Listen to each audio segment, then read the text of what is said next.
Chapter 6, Fundamental Rights and Duties. In the previous chapter, we studied how the Constitution of India was written. We also studied the main objectives of the Constitution. One way of ensuring that the objectives are achieved is to guarantee fundamental rights to the citizens. In this chapter, we shall study the rights included in the Constitution and why they are important. Introduction. Today, most countries, through their constitutions, grant rights to the citizens. The aim of such rights is to help in the all-round development of the people. Rights are necessary also for strengthening democracy.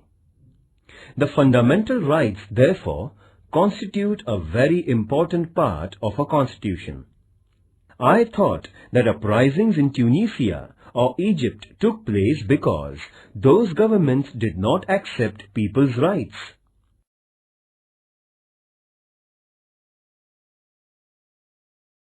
A. What is a right? When we say that a person has a right, we mean that the person can engage in a certain act and that others accept that behavior. Having a right also means that the person can expect specific behavior from other persons and from the government.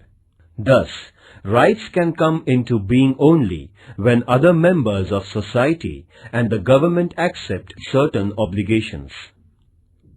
You must have seen that there is a silence zone near hospitals.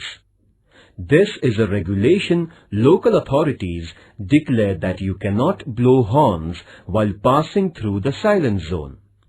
This regulation comes in the backdrop of a socially accepted idea that patients in the hospital need silence and that they are entitled to rest and recuperation in peace. Thus, the patient's claim to rest is accepted by society, and then a regulation is made to enforce that claim. Society accepts various such claims mainly when they are seen as reasonable. In other words, rights require in the first place an agreement among members of the society over what are reasonable claims of its members. Then, it also requires legal provisions for ensuring the rights. Such legal provisions include limits on the powers of the government.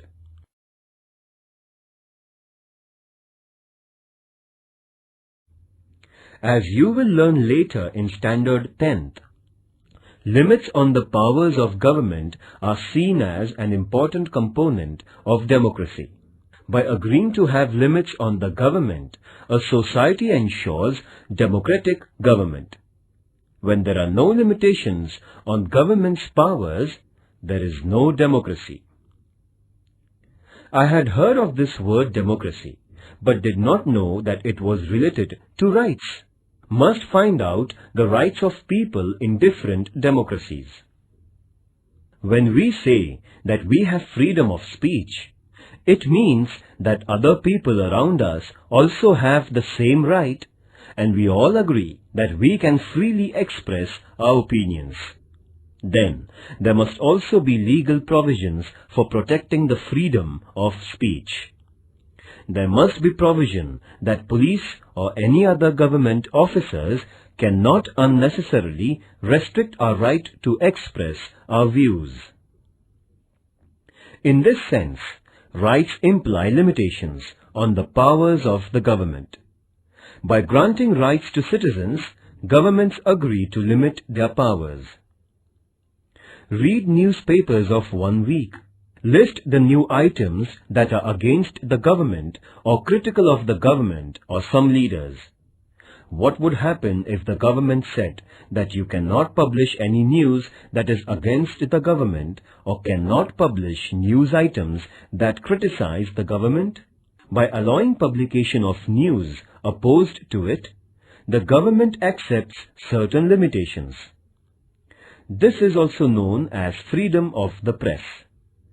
This freedom is part of a freedom of speech.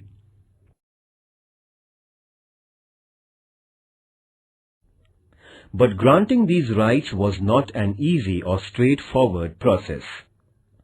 In many countries, people engaged in struggles with their rulers for long periods before they could get their rights. When the Constitution of the United States was written in 1787, the idea of rights also existed. But that Constitution originally did not mention any rights because makers of that Constitution felt that rights are already there and do not need mention in the Constitution. But on the demands of citizens, a Bill of Rights was subsequently included in the US Constitution, that is, in 1791. Since that time, it has become customary to include rights in the Constitution of a country. The Constitution of India includes a detailed list of rights. These are called fundamental rights. This means that these rights are of fundamental importance. They are so important that the government cannot take away these rights. Long back in 1215, the British monarch had to agree to some restrictions over the monarchical powers. This agreement is famous as the Magna Charta, a charter agreed by the king. Even after this, there were many struggles in England between the people and the monarch. Those struggles resulted into many more limits on the powers of the king or queen. Ultimately, these struggles led to democracy and acceptance of citizens' rights. In 1776, the American people declared their independence from England. That declaration is known as the Declaration of Independence, in which it was asserted that certain rights of human beings were inalienable, meaning that nobody could take those rights away. Similarly, the French Revolution of 1789 also underlined the importance of rights through the Declaration of Rights of Man and of the Citizens. The French Revolution led to abolition of the monarchy and the rise of democracy in France. In what way rights are related to democracy?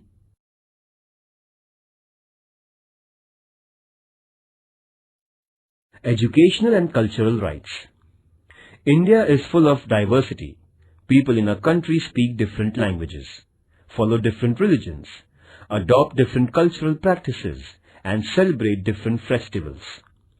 This is possible only when we do not force people to give up their own cultural practices and adopt the culture of the majority. In every part of the country, some cultural or linguistic groups will be in a minority. Do they have to follow the culture of the majority? Freedom means that minorities should be free to adopt and practice their own culture.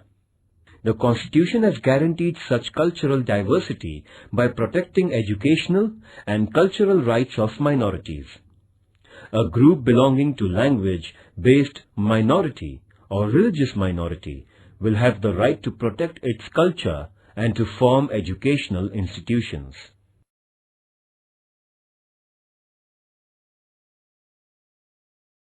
B. Are fundamental rights mentioned in Indian Constitution.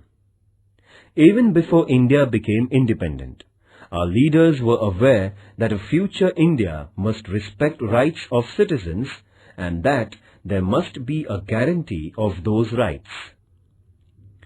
When India was under British rule, Motilal Nehru, who was president of an all-party committee, demanded that the government must adopt a Bill of Rights, that is, in 1928.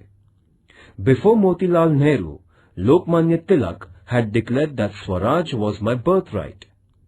And before Lokmanya Tilak, Mahatma Phule had recognized the importance of education and equality as rights of human beings. These ideas form the origin of our rights today in free India. There is a separate part of the Constitution of India where fundamental rights are mentioned. These fundamental rights include liberty, equality, right against exploitation, right to freedom of religion, cultural and educational rights, and right to constitutional remedy.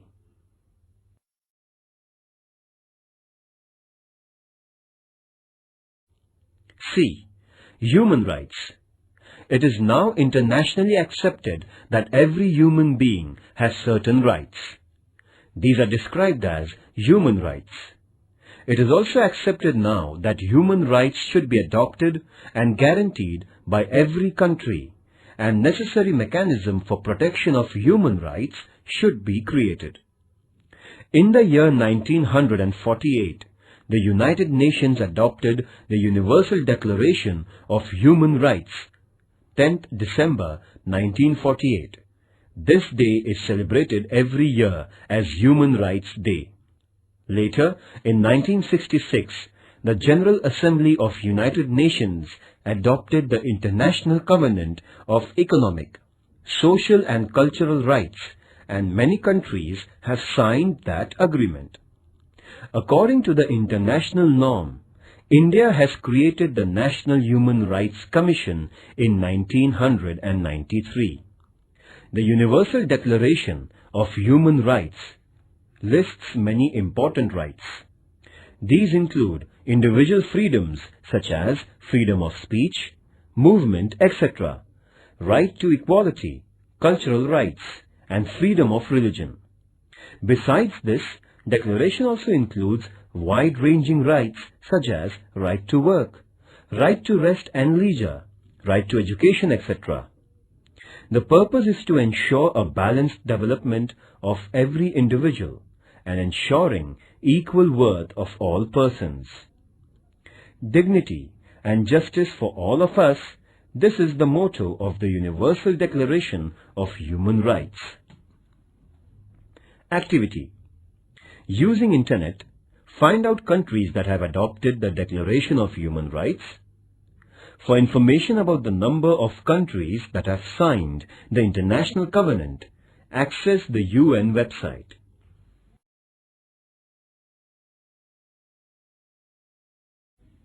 D. Citizens' duties. Why can't we have only rights and no duties? It is often said that rights and duties are two sides of the same coin. Do you know what it means?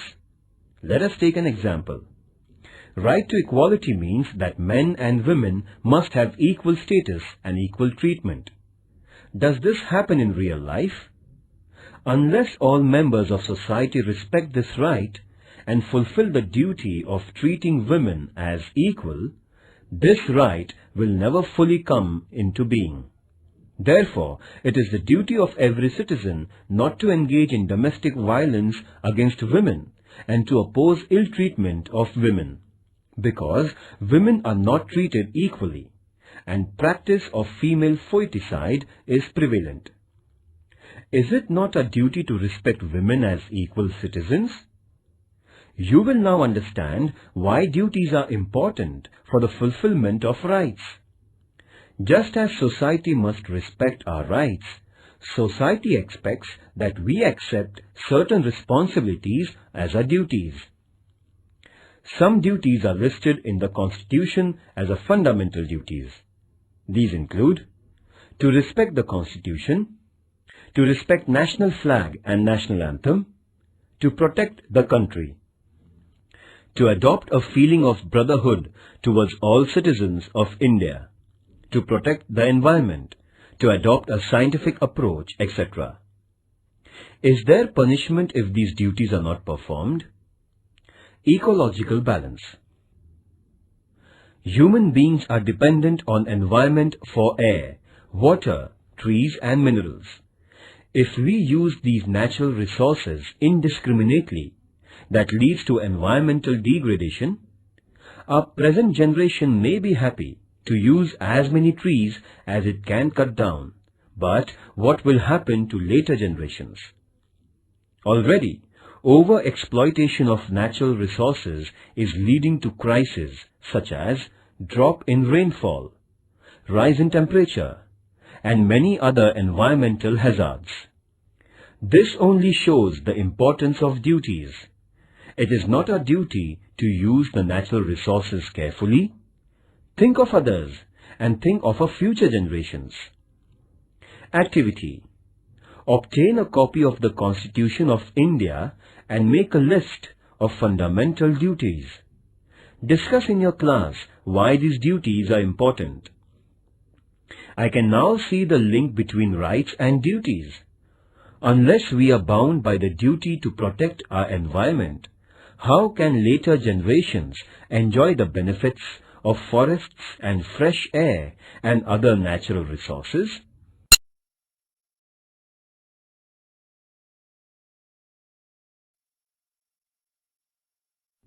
Right to equality.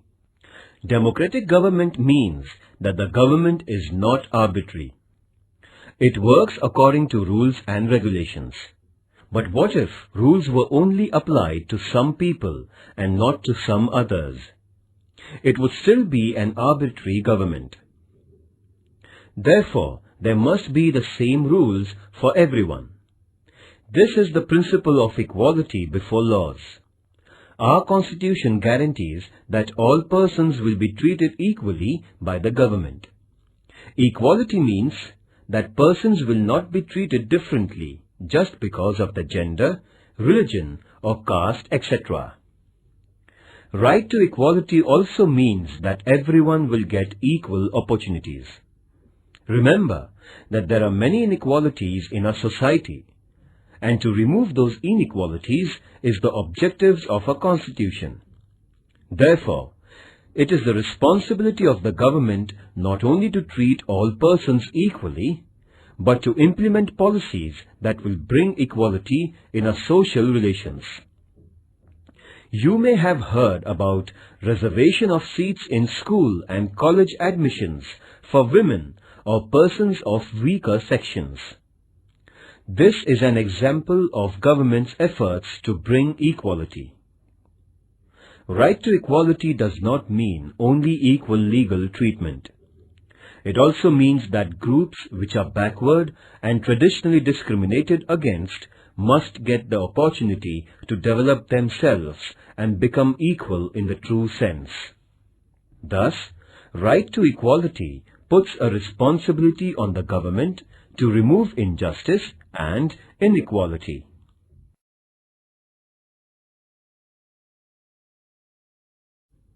Right to freedom of religion. In India, people follow different religious practices, but the government does not support or oppose any religion. Every person is free to follow any religion and pray according to her or his religion and also propagate their religion. The government will not differentiate between persons of different religions only on ground of their religion. And because there is no religion which is the official religion of a country, government or government-aided institutions will not force us to follow any particular religious practice. Government also does not itself preach any religion or give religious education in schools aided by it.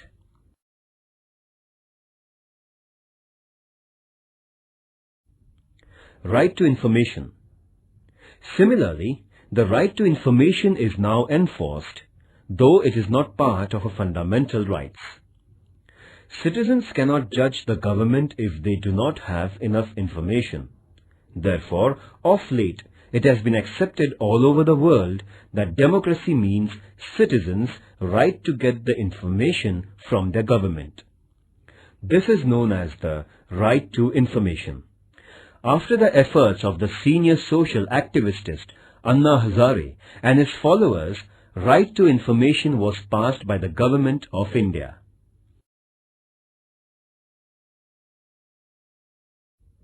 Right to liberty. Right to life is one of the most important rights of the individual. Our Constitution guarantees this right. It means that even the government cannot take away our life or cannot arrest us without reason and without legal procedure. But merely a guarantee of life is not enough. As human beings, we want to live a meaningful life. We want to do things we like. We want to develop our personality. follow our hobbies, pursue our own interests. For this to become a reality, we need an assurance that there won't be unreasonable restrictions on our personal liberties. Freedom of speech is one of the most important personal liberties. Besides, we have the liberty to form associations and organize meetings. We also have the freedom to move freely in different parts of the country and reside anywhere in the country. And we have the freedom to undertake any profession or business of our liking.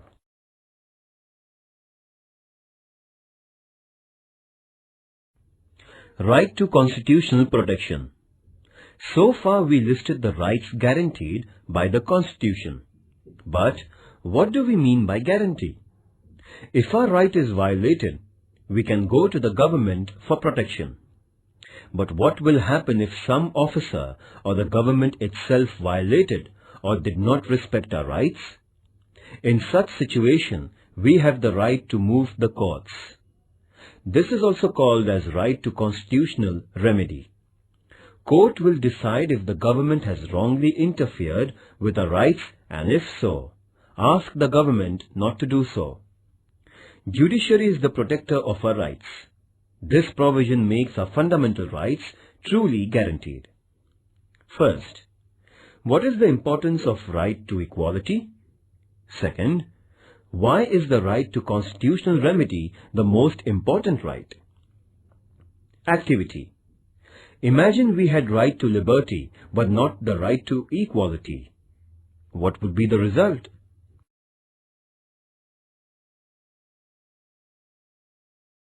Right against exploitation. Both liberty and equality will be violated if some people are forced by others to undertake some work against their wishes. Because of poverty, there used to be many people who would take loans from private moneylenders, and the moneylenders would then force them to work without payments until the loan and interest are repaid. This practice was known as forced labor or wait. The Constitution has declared such practices as illegal.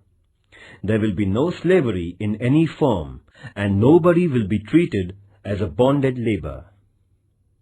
Another fallout of poverty is that children from poor families are required to undertake work and earn money. As a result, children are sometimes employed in very hard and dangerous jobs, such as the job of making firecrackers.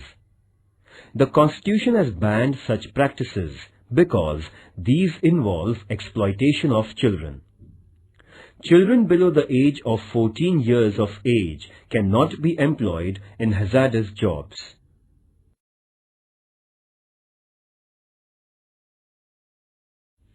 Positive and negative rights. Rights are necessary for our personal development. They are necessary also for the well-being of the society. Rights ensure that weaker and backward sections of society get opportunities to improve their condition. The right to equality is very important in this respect. Thus, some rights are limitations or restrictions on the powers of the government, while some rights mandate that the government adopts policies for the well-being of weaker and needy sections. In this sense, rights are responsibility of the government and the society to make sure that various services and facilities reach all sections. So, our rights are twofold. Some rights are restrictions on government, what the government cannot and should not be doing. Let us call them negative rights, because they tell us what the government should not do. On the other hand, some rights tell what the government should do. These are positive rights. Right to education, for instance, is a positive right. On the other hand, freedom of speech is a negative right, meaning that it states that government cannot put unreasonable restrictions on a freedom of speech.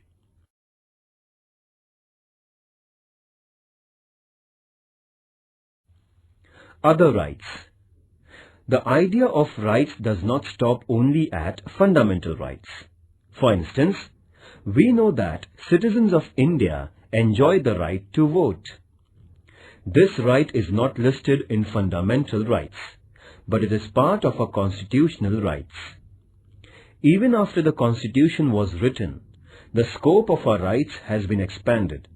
For example, we now have the right to education. Under this right, all children between the age of 6 and 14 are entitled to education. Activity. Collect the information about right to education. Discuss in your class the importance of right to education.